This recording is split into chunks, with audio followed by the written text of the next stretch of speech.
nom du Père et du Fils et du Saint-Esprit. Amen. Grande joie d'être là avec toi en ce jeudi 17 octobre. N'oublions pas que chaque jeudi, nous prions pour l'unité, pour la communion dans l'Église, l'unité entre nous les chrétiens, parce que s'il n'y a pas d'unité entre nous, comme Jésus a dit, qu'il soit atteint comme moi et toi, Père, nous sommes un, pour que le monde croie. L'unité, elle est obligatoire pour que la parole de Jésus puisse être vraiment reçue comme quelque chose de véritable. S'il n'y a pas d'unité entre nous, c'est comme si nous annulons la parole de Jésus. Alors, l'unité, elle est la force de l'Église pour notre témoignage. D'accord? La première lecture d'aujourd'hui, c'est Éphésiens chapitre 1er, à partir du verset 1. Paul, apôtre du Christ Jésus, par la volonté de Dieu, aux saints et fidèles dans le Christ Jésus. À vous grâce et paix, de par Dieu notre Père et le Seigneur Jésus-Christ. Béni soit le Dieu et le Père de notre Seigneur Jésus-Christ, qui nous a bénis par toutes sortes de bénédictions spirituelles aux cieux dans le Christ. C'est ainsi qu'il nous a élus en lui, dès avant la fondation du monde, pour être saints et immaculés en sa présence, dans l'amour, déterminant d'avance que nous serions pour lui des fils adoptifs par Jésus-Christ. Tel fut le bon plaisir de sa volonté, à la louange de gloire de sa grâce, dont il nous a gratifiés dans les bien-aimés. En lui, nous trouvons la rédemption par son sang, la rémission des fautes, selon la richesse de sa grâce, qui nous a prodigué en toute sagesse et intelligence. Il nous a fait connaître les mystères de sa volonté, ses desseins bienveillants, qu'il avait formés en lui par avance, pour les réaliser quand le temps serait accompli. Ramener toutes choses sous un seul chef, le Christ, les êtres célestes comme les terrestres. Voilà. Et ici, Paul, il commence au verset 3 en disant « Béni soit le Dieu et Père de notre Seigneur Jésus-Christ, qui, le Père, nous a bénis par toutes sortes de bénédictions spirituelles aux cieux dans le Christ. Lui, le Père, nous a élus en Jésus-Christ, nous avons la fondation du monde, pour être saints et immaculés en sa présence. Le Père nous a déterminé que nous serons pour lui des fils adoptifs par Jésus-Christ. Tel fut le bon plaisir de sa volonté, de la volonté du Père. » Vous voyez que tous ces versets sont centrés sur la personne de Dieu le Père. Et c'est toujours très important de prier et méditer sur notre relation avec Dieu notre Père, l'expérience de l'amour de Dieu notre Père, la familiarité avec le Père, l'intimité, la confiance à Dieu notre Père. Comment nous vivons comme ses enfants? Quelle proximité nous avons avec Dieu notre Père? Moi, je me souviens d'une fois, d'une retraite que j'avais prêchée à Obala, et il y avait plusieurs enseignants d'une école qui étaient là, dans une retraite. Et moi, j'ai posé la question. J'ai parlé sur le Père, Dieu le Père, et notre relation aussi avec Dieu notre Père, et l'expérience de la paternité, ça veut dire notre relation avec nos papas, ici terrestres, biologiques. Et je me souviens d'un monsieur qui m'avait dit, quand papa arrivait à la maison, je me cachais, j'avais peur de lui. Alors j'espère que pour nous, ne soit pas comme ça. Il ne faut pas se cacher de Dieu le Père, il ne faut pas s'enfuir, il ne faut pas avoir peur du Père. Parce que Jésus est venu pour nous approcher du Père. Jésus est venu pour nous introduire dans l'amour du Père. Jésus est venu pour faire de nous des enfants du Père, des enfants adoptifs. Alors, si on rate ça, c'est dommage, c'est comme tout ce que Jésus est venu faire, est tombé dans l'eau. Alors nous devons grandir, approfondir cette relation avec Dieu notre Père et peut-être aussi avec nos papas ici de la terre. Et peut-être il faut demander de grâce à Dieu le Père pour restaurer, pour réconcilier peut-être notre relation avec nos papas ici-bas, parce que peut-être il y a des choses qu'il faut pardonner, se réconcilier, voilà, de revenir à cette grâce d'unité. Alors, il faut une grâce d'unité avec nos papas de la terre et aussi avec Dieu, notre Père. La grâce de l'unité. D'accord? Et le psaume d'aujourd'hui, c'est le psaume 98, à partir du verset 1. Chantez au Seigneur un chant nouveau, car il a fait des merveilles. Le salut lui vint de sa droite, de son bras très saint. Le Seigneur a fait connaître sa victoire, aux yeux des païens révéler sa justice, se rappelant son amour et sa fidélité pour la maison d'Israël. Tous les lointains de la terre ont vu le salut de notre Dieu. Acclamez le Seigneur toute la terre, éclatez en cris de joie.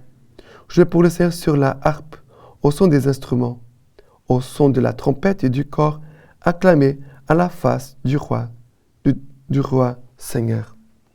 Alors, ici, il nous est dit, le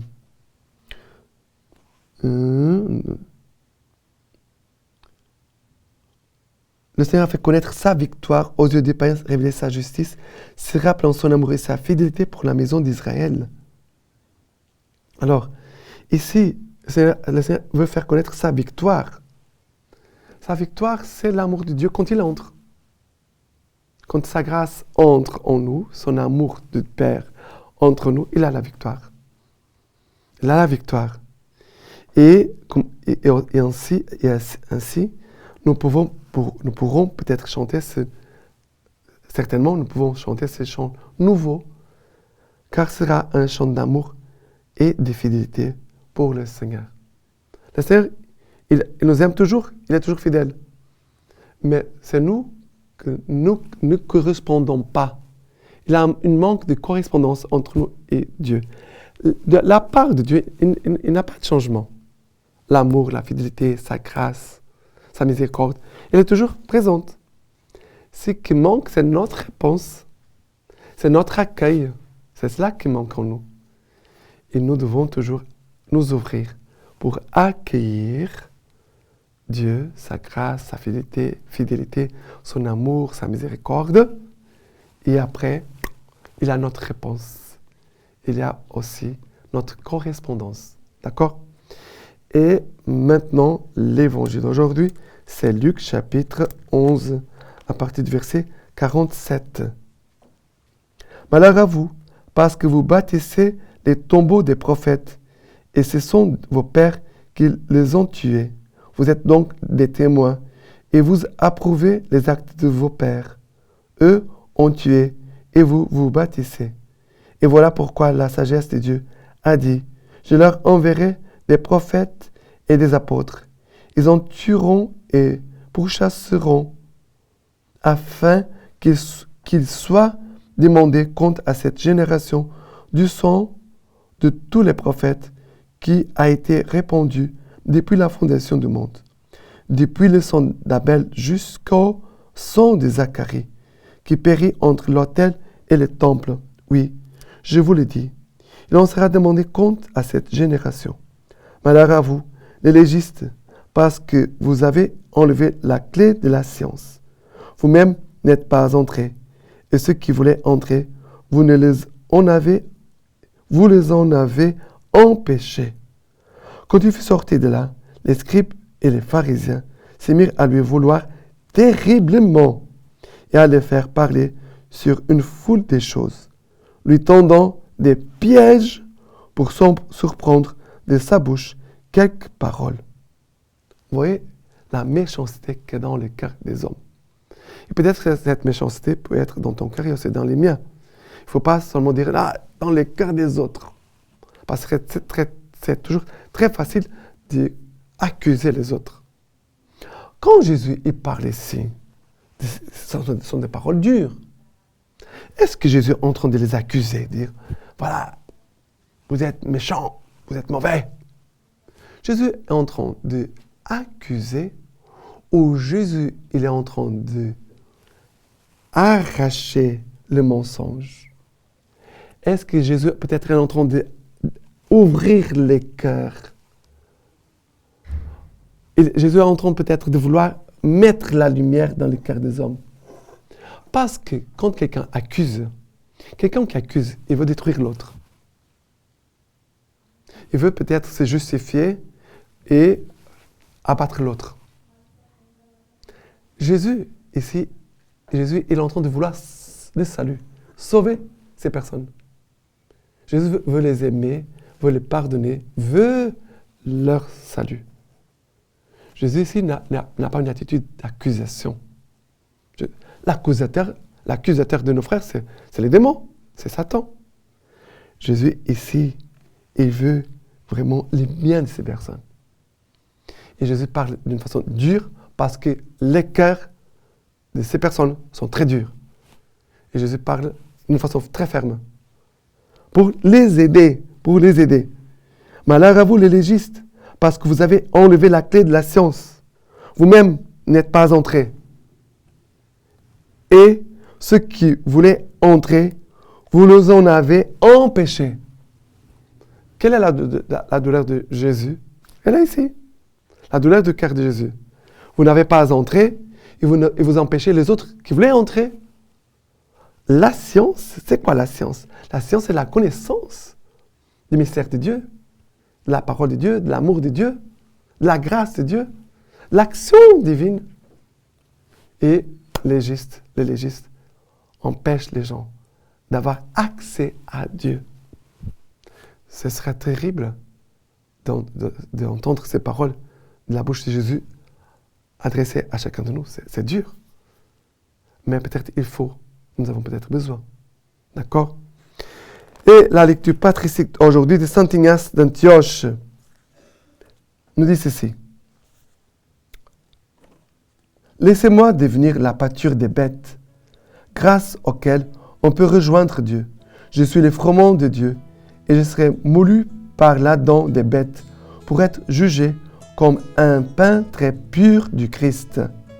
Implorez le Christ pour moi, afin que par l'action des bêtes, je sois une victime offerte à Dieu. Et maintenant, je vous laisse la bénédiction par les mains toutes pures de la Vierge Marie. Que Dieu Tout-Puissant vous bénisse et vous garde, le Père, le Fils et le Saint-Esprit. Amen.